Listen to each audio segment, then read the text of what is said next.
सभी को मेरा नमस्कार। मैं डॉक्टर कहानी बनावत, सह आचार्य चित्रकला, राजकीय मीरा कन्या महाविद्यालय उदयपुर।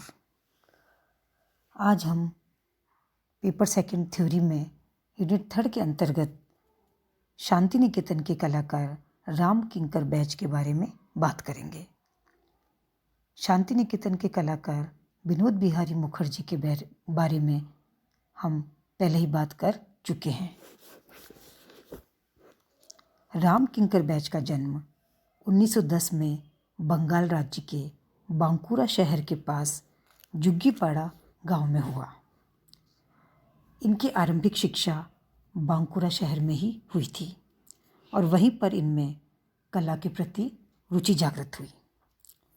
इनकी प्रतिभा को सर्वप्रथम 1925 में मॉडर्न रिव्यू के संस्थापक रामानंद चटर्जी ने पहचाना और कला की शिक्षा हेतु शांति निकेतन के कला भवन में इन्हें भेजा। शांति निकेतन में नंदलाल बसु जैसे कला विशेषज्ञ के सानिध्य में इन्होंने कला की शिक्षा ग्रहण की। उन दिनों शांति निकेतन का जीवन आदर्शमय, सरल और उल्लासमय था। शिक्षा अर्जित करने के दौरान वहाँ आर्थिक परिस्थितियों का सामना करते हुए धन अर्जित करना भी इन्होंने प्रारंभ किया। इस समय महाकवि रविन्द्रनाथ टैगोर अपने छात्रों के बीच वहाँ रहते थे। इससे उनका उदारपूर्ण प्रभाव सभी छात्रों पर पड़ता था।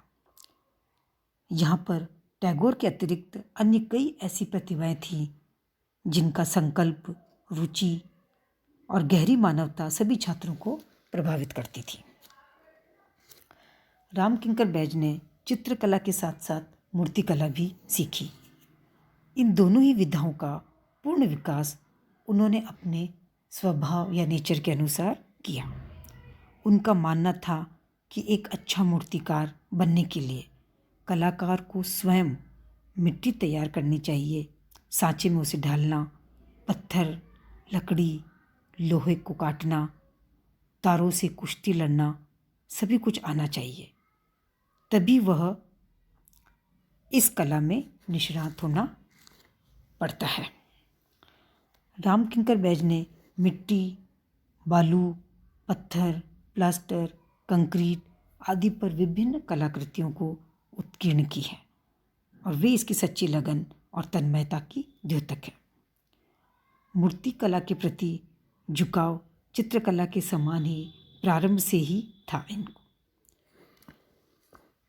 इनकी प्रतिमाओं के गठन में शरीर रचना, अनुपात, अंग प्रत्यंग के उभार, सुस्पष्ट गठन एवं उसकी स्थिति जन्य लघुता एवं दीर्घता के अनुसार एक सुनियोजित विशेषता है। पार्श्व चित्र उनका उत्कृष्ट मूर्ति शिल्प है। भाव एवं व्यंजन में राम किंकर एकदम मौलिक हैं। उनके पूर्ण विकास में शांति निकेतन के संगीत, नाटक, कविता तथा प्राकृतिक सौंदर्य का यथेष्ट प्रभाव पड़ा। चित्र व मूर्ति सृजन के लिए मन में विशेष ललक रखने वाले परिश्रमशील कलाकार राम किंकर बैज विश्व भारती विश्वविद्यालय से डिप्लोमा प्राप्त कर कला भवन के सदस्य बने और बाद में मूर्ति शिल्प विभाग के अध्यक्ष बना दिए गए। 1938 में शांति निकेतन के खुले आकाश में उन्होंने सीमेंट कंक्रीट से संथाल परिवार नामक शिल्प का निर्माण किया, जो 427 सेंटीमीटर ऊंची है। इनके द्वारा निर्मित अन्य मूर्तियां शांति निकेतन में इधर उधर सुसज्जित है। इसके बाद दोपहर की विश्रांति में श्रमिकों और मेहनतकश किसानों का सजीव एवं यथार्थ चित्रण है। यक्ष यक्षिणी की 24 फीट ऊंची पत्थर की 2 मूर्तियां रिजर्व बैंक ऑफ इंडिया, नई दिल्ली में है। जब राम किंकर ने टैगोर का पोर्ट्रेट तैयार किया था, तब स्वयं टैगोर ने इनसे कहा था कि राम किंकर अब पीछे पलटकर मत देखो, आगे बढ़ जाओ। यूँ तो वे प्रधानतः मूर्तिकार ही थे। सीमेंट, प्लास्टर और पत्थर से उन्होंने अनेक मूर्तियाँ बनाई। राम किंकर ने कहा है कि देवी देवताओं की मूर्ति बनाने से पहले देवी देवताओं को मन में आसन दो, वरना मूर्ति तो कलाकार सरस्वती की गढ़ता है और उसके मन में होता है राक्षस। राम किंकर बैज ने अपनी प्रथम एकल प्रदर्शनी 1942 ईस्वी में नई दिल्ली में आयोजित की। अन्य प्रदर्शनियां 1950-51 में Indian society of oriental art Calcutta में, 1950-51 में रियलिटीज़ नोवेल पेरिस में और एशियन कला प्रदर्शनी टोक्यो में हुई। 57 साल से अधिक वे शांति निकेतन में रहे और 3 दशकों तक वे कला भवन के विशिष्ट सदस्य भी रहे। शुरू में उन्होंने लघु चित्र बनाए, किंतु शीघ्र ही उन्होंने तेल रंगों को भी अपना लिया और इसी माध्यम से उन्होंने अनेक प्रयोग किए। व्यक्ति चित्र, डिज़ाइन, लताएं, भवन, प्राकृतिक दृश्य आदि सभी का उन्होंने चित्रण किया।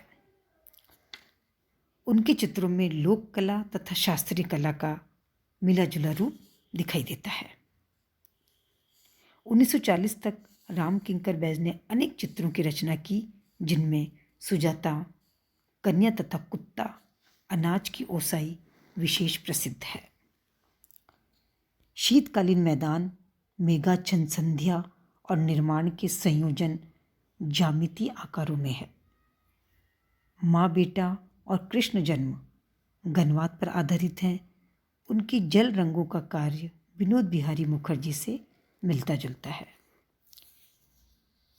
राम किंकर बैज की कृतियाँ ललित कला अकादमी के निजी संग्रह, स्थायी संग्रह, राष्ट्रीय आधुनिक कला संग्रहालय नई दिल्ली और देश विदेश के अनेक निजी तथा सार्वजनिक संग्रहों में संग्रहित है।